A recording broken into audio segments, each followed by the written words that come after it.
Hai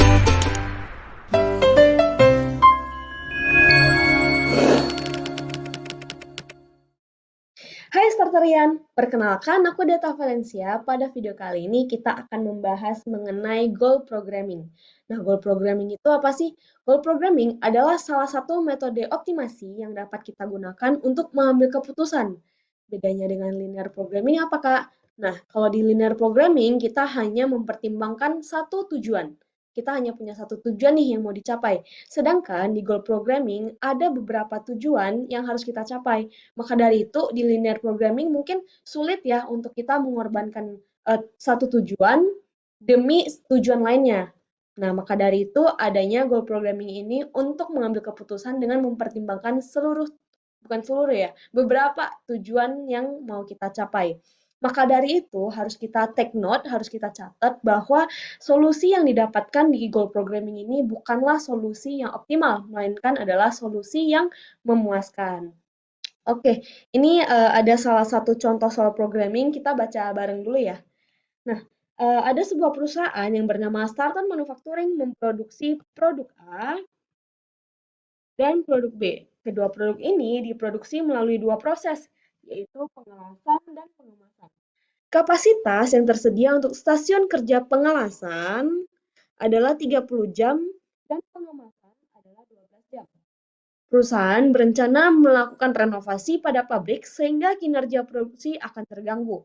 Maka dari itu, pihak manajemen menetapkan beberapa target selama proses renovasi berlangsung sebagai berikut. Nah, jadi ini ada 4 target ya yang mau dicapai. Yang pertama adalah memperoleh keuntungan minimal sebesar 40 juta. Yang kedua adalah memanfaatkan stasiun kerja pengelasan secara maksimal, dan yang ketiga adalah menghindari adanya kerja lembur pada stasiun kerja pengemasan, serta yang keempat adalah memenuhi semua pesanan yang telah diterima, yaitu sebanyak 20 unit produk B. Di sini juga dapat kita lihat waktu proses pengelasan pada produk A membutuhkan selama 8 jam, itu untuk produk A, dan produk B itu 6 jam di pengelasan. Sedangkan waktu proses pengemasan pada produk A membutuhkan selama 3 jam dan 4 jam pada produk B. Nah, keuntungan yang bisa kita peroleh nih dari produk A sebesar 150.000 dan sebesar 120.000 dari produk B. Nah, kita diminta untuk modelkan masalah ini dalam goal programming. Langkah pertama yang bisa kita lakukan adalah, nah, kita sum up dulu nih informasi yang kita terima dari teks soal ini ya. Jadi bentuk tabel. Biasanya aku buatnya kayak gini. Jadi ada produk A, kan ada dua produk ya tadi yang diproduksi, dan juga produk B. Oke. Nah, terus ada dua proses, yaitu pengelasan dan ada pengemasan. Oke. Nah, di produk A tadi, waktu yang dibutuhkan untuk pengelasan adalah selama 8 jam. Dan untuk produk B 6 jam. Kemudian di pengemasan sendiri membutuhkan selama 3 jam untuk produk A dan 4 jam untuk produk B. Kemudian ada juga informasi terkait dengan keuntungan. Keuntungan yang diperoleh dari masing-masing produk. Kalau produk A itu 150.000, produk B 120.000. Nah, selain itu, tadi di atas juga ada kapasitas ya, soal kapasitas. Nah, maksimal kapasitas untuk pengelasan adalah 30 jam, dan untuk pengemasan adalah 12 jam. Oke, jadi ini kumpulan informasi ya yang ada di atas tadi. Nah, terdapat 4 langkah untuk kita mengerjakan soal goal programming ini. Yang pertama, kita harus define dulu apa itu decision variable. Decision variable adalah variabel-variabel yang merupakan penentu seberapa berhasil tujuan yang akan kita capai nanti, atau variabel yang akan menggunakan sumber daya atau kapasitas yang kapasitas yang kita miliki. Nah, decision variabel kita di sini ada dua, X1, yaitu banyak produk A yang diproduksi. Kemudian X2 adalah banyak produk B yang diproduksi. Nah, setelah kita tahu decision variabelnya, next kita akan menentukan deviational variable. Deviational variable ini adalah jumlah penyimpangan, baik itu overachieving atau underachieving dari dari target-target yang akan kita capai nanti. Nah, deviational variable kita tuh ada 8. Jadi ada D1 plus, D1 min, D2 plus, D2 min, D3 plus, D3 min, kemudian D4 plus, dan D4 min. Nah, ini apa sih D1, D2, D3, ada plus minnya lagi. Oke, sini kita belajar bareng ya. Nah, D1 plus adalah besarnya kelebihan dari target keuntungan. Kenapa sih target keuntungan? Nah, biasanya deviational variable ini kita acuannya adalah dari target tadi. Nah, kita punya 4 target kan, target 1, target 2, target 3, target 4.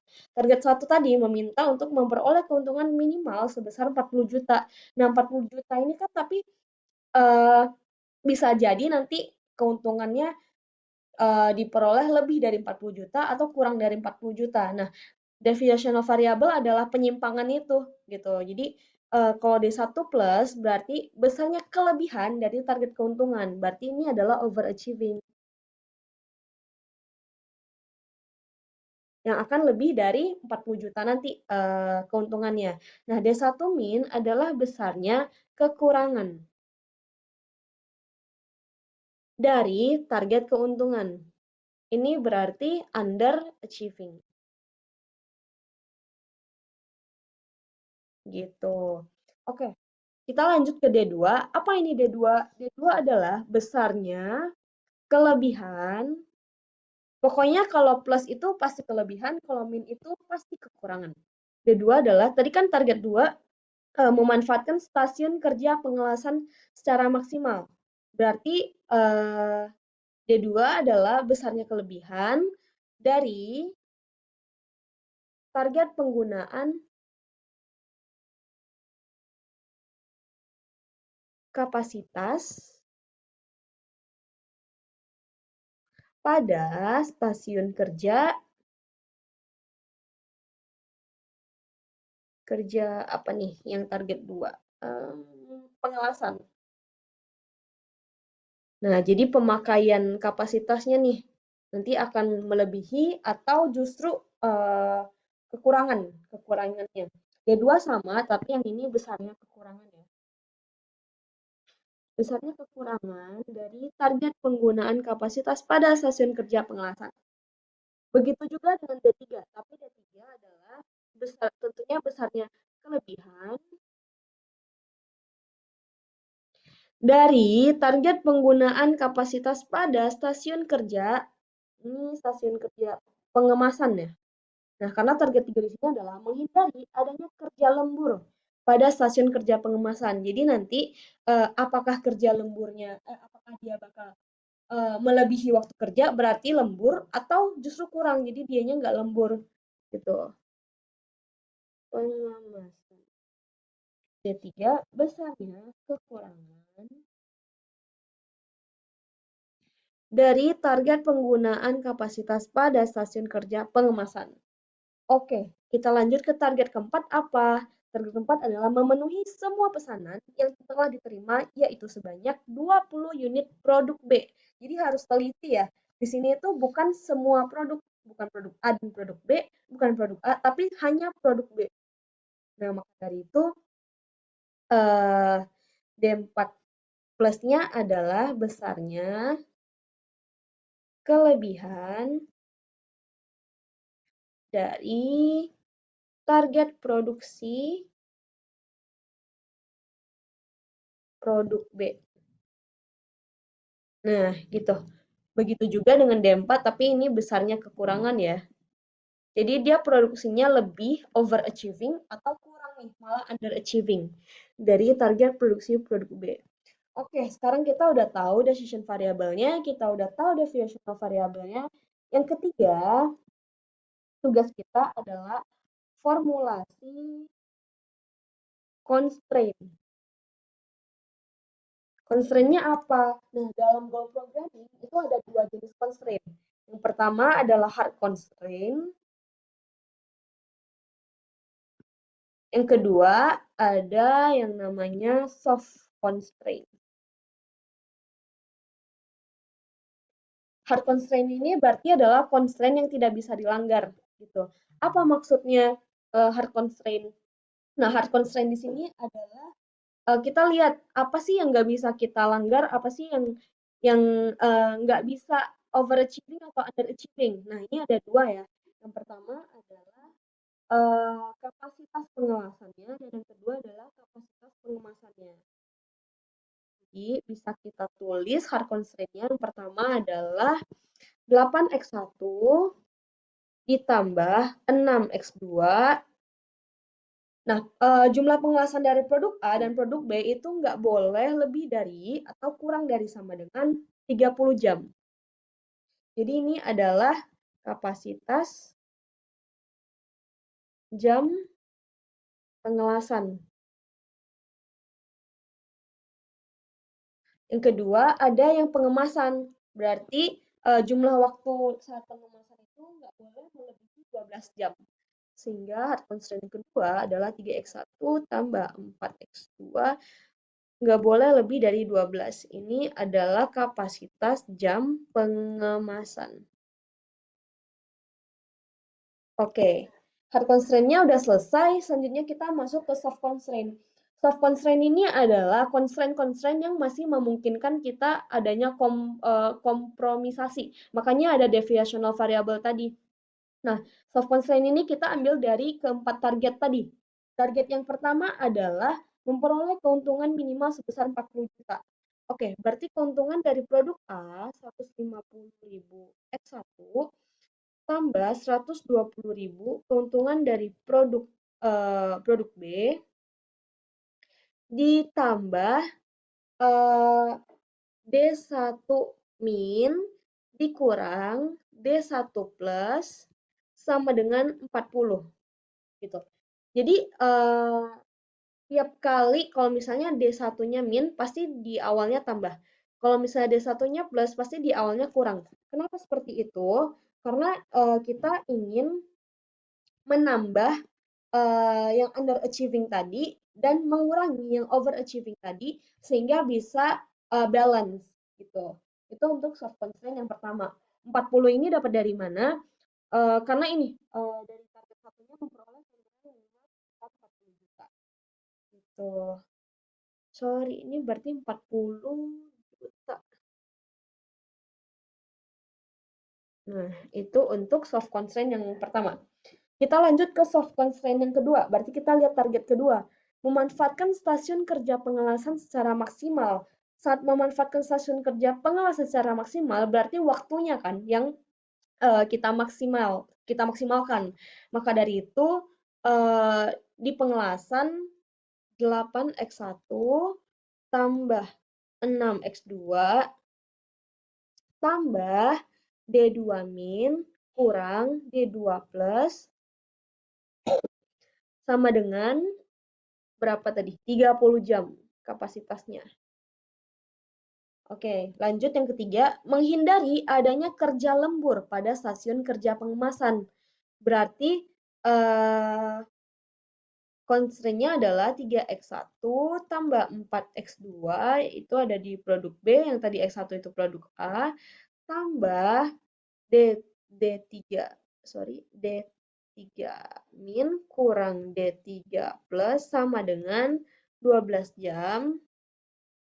Dan yang terakhir, target 4 adalah memenuhi semua pesanan yang telah diterima, yaitu sebanyak 20 unit produk B. Nah, ini berarti X2 dong ya?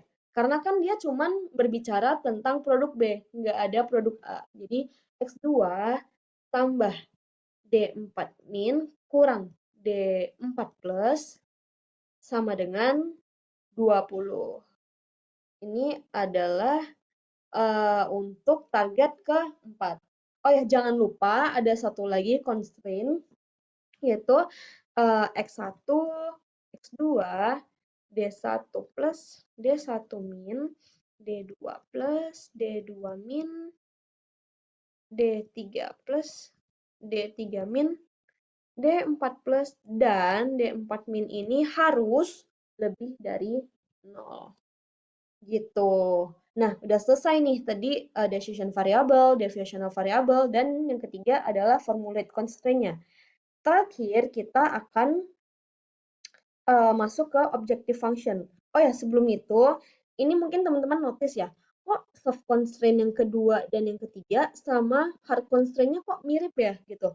Nah, karena mirip dan juga hard constraint-nya udah didominasi oleh soft constraint, maka hard constraint ini dapat diabaikan. Diabaikan. Karena sudah didominasi oleh soft constraint. Terdominasi. Oke. Oke, tadi lanjut ke yang keempat. Step yang keempat dan juga step yang terakhir adalah formulasi objective function-nya. Objective function. Atau kalau dalam bahasa Indonesia itu namanya fungsi tujuan. Nah, objective function atau fungsi tujuan di goal programming selalu minimisasi besarnya jumlah penyimpangan. Jadi besarnya deviational variable ini nih, penyimpangan-penyimpangan ini mau kita minimasi. Jadi bisa lebih balance gitu. Oke, jadi bentuk bentuk objective function tuh kayak gini. Kita mau, minimasi min z sama dengan, oke, yang pertama yang mau kita minimasi adalah dari target pertama tadi adalah memperoleh keuntungan minimal sebesar 40 juta. Nah, kita pasti pengennya overachieving dong, ya kan? Kita nggak mungkin mau underachieving. Jadi kita mau minimasi D1 min-nya. Nih. Besarnya kekurangan dari target keuntungan. Kita mau minimisasi D1 min. Ditambah target yang kedua adalah memanfaatkan stasiun kerja pengelasan secara maksimal. Berarti waktunya dong, kita pengen memaksimalkan berarti kelebihan dari target penggunaan, jangan malah kekurangan. Kalau kekurangan berarti kan kita nggak memanfaatkan secara maksimal. Jadi kita juga mau minimisasi D2 min-nya. Lanjut, D3 plus. Tadi target ketiga apa nih?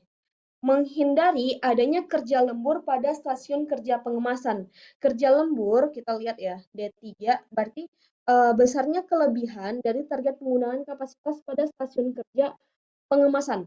Justru kan dia mau minimisasi lemburnya, jadi nggak boleh nih overachieving. Kita justru pengennya underachieving kan pekerja-pekerjanya, jadi justru kita mau minimisasi D3 plus, bukan D3 min. Gitu. Dan yang terakhir adalah target keempat, memenuhi semua pesanan yang telah diterima, yaitu sebanyak 20 unit. Dia pengen memenuhi, berarti dia nggak pengen di bawah 20 dong. Jadi kita akan meminimisasi D4 min. Sehingga objective function-nya adalah min Z sama dengan D1 min tambah D2 min tambah D3 plus tambah D4 min.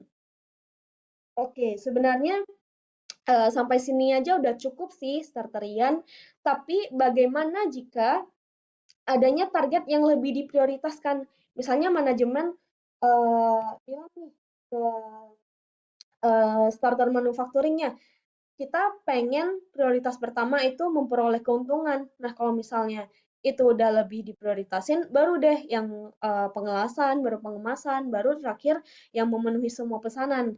Nah, maka dari kalau begitu kita bisa menggunakan metode pembobotan. Jadi kita akan memberikan bobot pada target yang mau kita prioritasin. Jadi kita akan memberikan apa ya bobot yang lebih tinggi pada target yang mau kita lebih prioritasin. Contohnya kita akan memberi bobot 40 pada variabel pertama. Jadi 40 D1 min. Nah, karena yang kedua ini lebih tidak diprioritaskan, kita bisa turunin nih bobotnya. Misalnya jadi 30 D2 min. D3 ini lebih kurang lagi nih prioritasnya. 20 D3 plus tambah 10 D4 min. Jadi sebenarnya pembobotan ini bebas ya, bisa tergantung soal, bisa juga tergantung asumsi. Jadi apabila suatu target itu lebih diprioritaskan, nah itu bobotnya harus kita lebih besarkan daripada target yang lainnya. Oke, mungkin itu aja sekian pembahasan soal goal programming kita pada hari ini. Kalau ada yang mau di-request, bisa banget komen di bawah. Nanti akan coba kita deliver ya. Terima kasih. Mohon maaf apabila ada kesalahan. Sampai jumpa, Satrian.